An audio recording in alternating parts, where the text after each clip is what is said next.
Kita ke informasi lainnya pemirsa, Kepala Bidang Hukum Polda Metro Jaya Kombes Abrianto Pardede yakin hakim akan menolak pra-peradilan Roy Suryo. Polda Metro Jaya juga bersikukuh proses penangkapan Roy Suryo sudah sesuai aturan.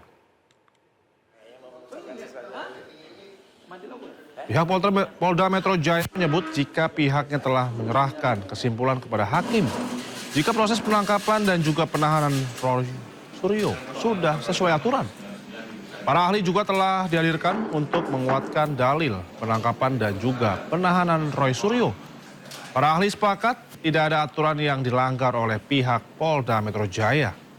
Pihak Polda Metro Jaya juga yakin 100% hakim akan menolak seluruh permohonan pra-peradilan yang diajukan Roy Suryo. Oke, terima kasih ya.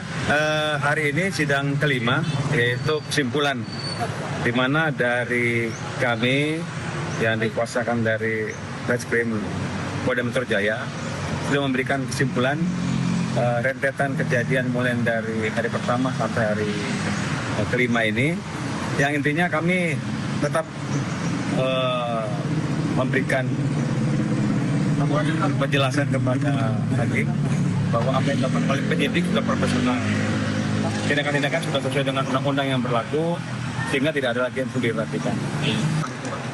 Kalau kami ya 100% ya, barangkali memang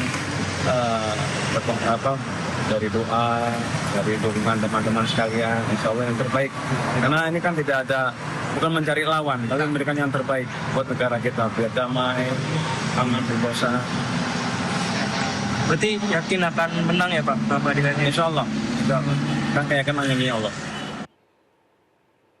Dalam pusaran kasus ijazah Menko Polhukam periode 2019-2024, Mahfud MD menyebut pengadilan harus membuktikan terlebih dahulu jika ijazah Jokowi asli. Jika tidak, maka baik kubu Roy CS dan juga kubu Jokowi tidak akan memperoleh keadilan.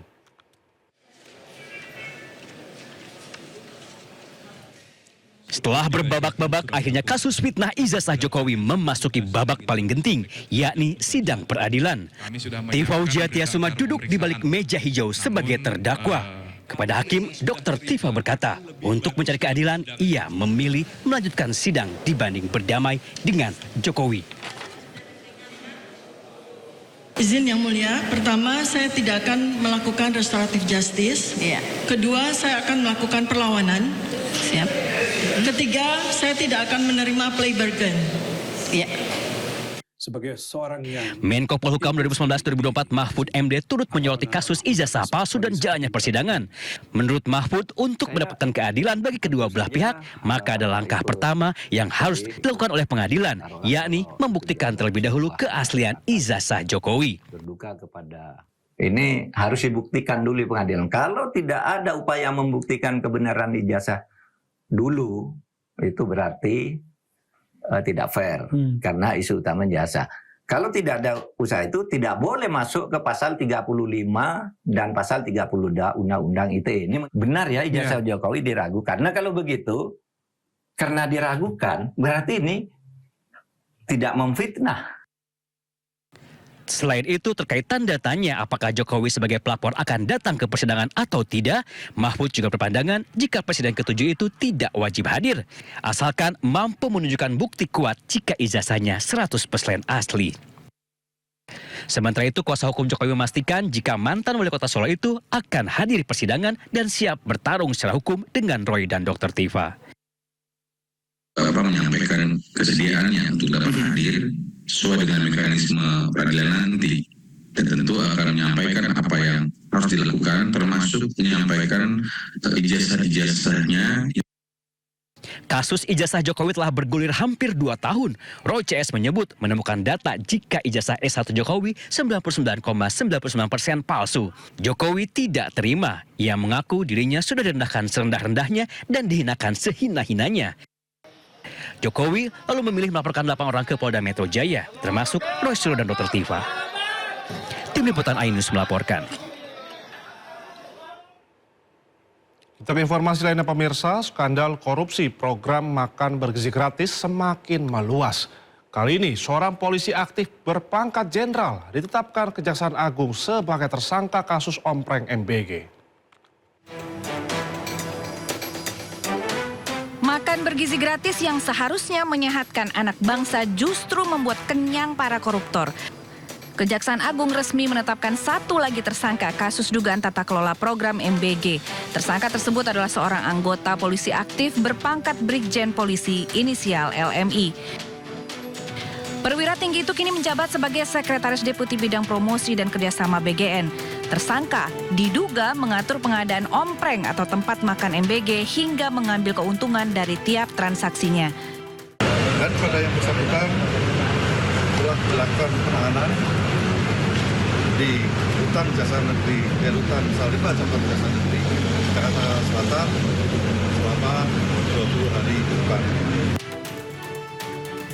Dengan penetapan ini, jumlah tersangka dalam perkara program makan bergizi gratis bertambah menjadi 7 orang. Hasil penyidikan lanjutan menemukan bahwa dugaan praktik korupsi tak hanya terjadi pada proyek besar MBG, tetapi juga menyentuh perlengkapan dasar untuk membagikan makanan pada masyarakat. Tim Liputan iNews melaporkan. Selain menetapkan Sekretaris Deputi Bidang Promosi dan Kerjasama Badan Gizi Nasional Muhammad Iwan sebagai tersangka baru korupsi MBG, Kejagung juga menduga adanya keterlibatan seorang perwira tinggi TNI aktif. Kejagung menduga ada keterlibatan seorang kolonel TNI aktif berinisial BU dalam dugaan korupsi MBG. BU bertugas sebagai pejabat pembuat komitmen dalam pengadaan sepeda motor listrik dalam kasus korupsi di Badan Gizi Nasional. Kanan lagi bang, kanan lagi boleh bang. Tidak pidana korupsi tata kelola MBG ini, ya, kami menemukan adanya keterlibatan oknum TNI aktif, ya, di sini yang menjabat selaku Sekretaris Deputi Bidang Penyediaan dan Penyaluran BGN dan juga selaku pejabat pembuat komitmen atau PPK dalam pengadaan barang jasa, ya, terutama pengadaan sepeda motor, gitu ya. Untuk itu penanganan terhadap oknum tersebut, yaitu saudara BU, itu dilaksanakan secara koneksitas bersama dengan penyidik pada Jaksa Agung Muda Militer, ya. Dilaksanakan secara koneksitas. Jadi perkara itu termasuk sepeda motor, ya, pengadaan sepeda motor itu karena ada keterlibatan oknum TNI aktif, maka penanganannya dilakukan oleh yang sudah berjalan, ya, dilakukan oleh Jaksa Agung Muda Tindak Pidana Militer, ya, untuk saudara BU. Kemudian yang kedua, pada beberapa waktu yang lalu, beberapa hari yang lalu, kami menetapkan satu orang tersangka lagi, ya, satu orang tersangka lagi, yaitu saudara LMI. Ini menjabat selaku Kepala Biro Hukum. Per hari ini kami menerima pelimpahan perkara dari Dirdik Jampisus berkaitan dengan tata kelola BGN ini. Dalam hal ini tentunya ada prosedur yang akan kita kerjakan. Karena yang telah disampaikan Pak Dirdik bahwa Kolonel CPL BU ini adalah TNI aktif, sehingga akan kami kerjakan secara koneksitas. Untuk pengembangan dan selanjutnya tentunya kami akan berkomunikasi terus dengan Direktur Penyidikan, sehingga proses perkara yang akan kami kerjakan secara koneksitas ini bisa berjalan dengan lancar. Mungkin ini saja karena ini baru proses awal, sehingga nanti perkembangannya kami akan berkomunikasi dengan Direktur Penyidikan, tentunya juga kepada Pak Kapus Penkum, sehingga perkara koneksitas ini bisa kita kerjakan secara lancar, aman, dan Hingga kini sebanyak 7 orang telah ditetapkan sebagai tersangka korupsi MBG. Yang terakhir adalah merupakan polisi aktif berpangkat Brigadir Jenderal. Koordinator MAK Bonyamin Saiman menyebut tersangka korupsi MBG bisa akan terus bertambah.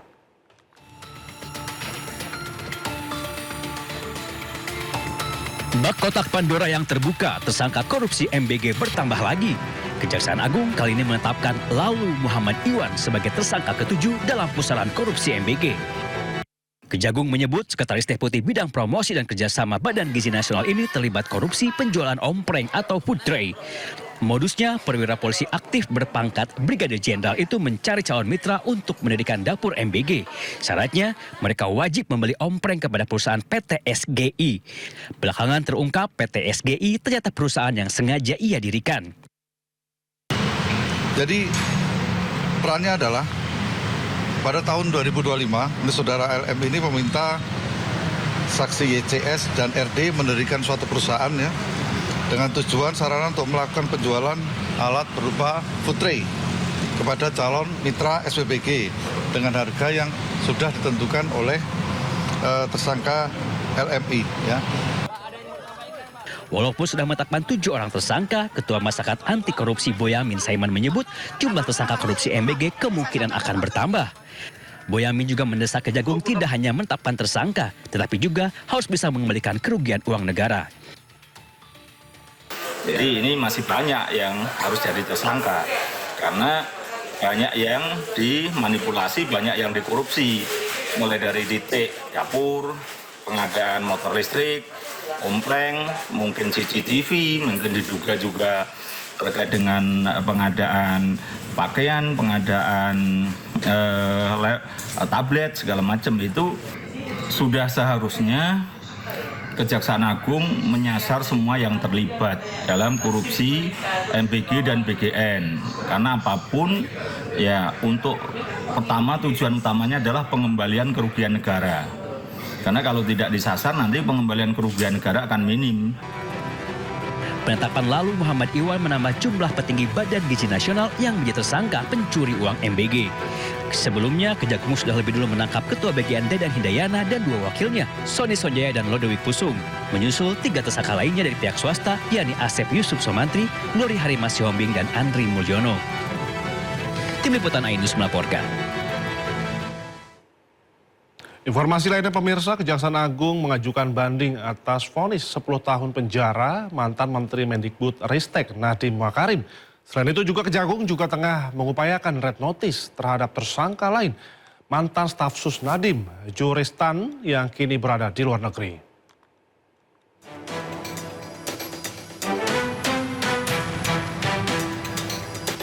Kejaksaan Agung mengajukan banding atas putusan Pengadilan Tindak Pidana Korupsi yang memvonis hukuman 10 tahun penjara kepada mantan Mendikbud Ristek Nadiem Makarim. Kepala Pusat Penerangan Hukum Kejagung, Anang Supriyatna menyebut salah satu hal yang akan menjadi pertimbangan dalam memori banding adalah status penahanan rumah yang saat ini dijalani Nadiem. Penuntut umum sudah menerima salinan putusan dari Pengadilan Tipikor dan pada hari ini tim penuntut umum sudah menyatakan upaya hukum banding terhadap perkara tersebut. Selain Nadiem, nama Juristan sebagai salah satu tersangka juga disebut beberapa kali dalam sidang pembacaan putusan. Anang mengungkapkan bahwa ex-staf khusus Nadiem itu tidak berada di Indonesia. Meski begitu, ia menegaskan bahwa Kejagung telah meminta bantuan dari Interpol untuk menerbitkan surat red notice atau permintaan untuk menangkap buronan yang melarikan diri ke luar negeri. Yang jelas kalau dari kami sudah meminta bantuan Interpol terhadap yang bersangkutan dan sampai saat ini belum ada persetujuan untuk red notice-nya. Tapi red notice sudah kita ajukan. Sebelumnya, Majelis Hakim menjatuhkan pidana 10 tahun penjara kepada Nadiem setelah dinyatakan terbukti melakukan tindak pidana korupsi pengadaan laptop Chromebook di lingkungan Kemendikbudristek. Nadiem juga dijatuhi denda 1 miliar rupiah subsidiar 190 hari kurungan dan uang pengganti 809,59 miliar rupiah subsidiar 5 tahun penjara. Tim Liputan Ainus melaporkan.